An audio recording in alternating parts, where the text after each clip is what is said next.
তো আমার যারা দর্শক আছেন, আপনাদের কাছে আমার একটা কোশ্চিন থাকলো যে আসলে এই অপু বিশ্বাস কোন ধর্মের লোক, আপনারা একটু কমেন্টে লিখে যাবেন। প্রিয় বন্ধুরা, একটা কথা বলতে চাইছিলাম না, তারপরেও বলতেছি। সেটা হচ্ছে যে নায়িকা অপু বিশ্বাস এ কিন্তু যখন সাকিবের সাথে বিয়ে করে তখন কিন্তু মুসলিম ধর্ম গ্রহণ করেছিল।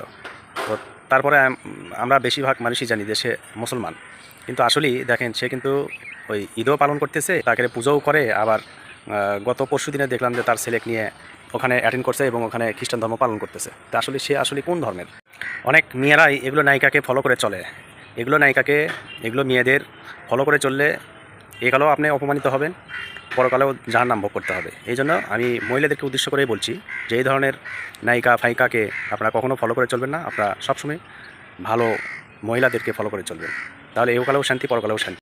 এ কিন্তু একটা চান্স পাইছিল যে মুসলিম ধর্ম গ্রহণ করছিল, মুসলমানের ইবাদত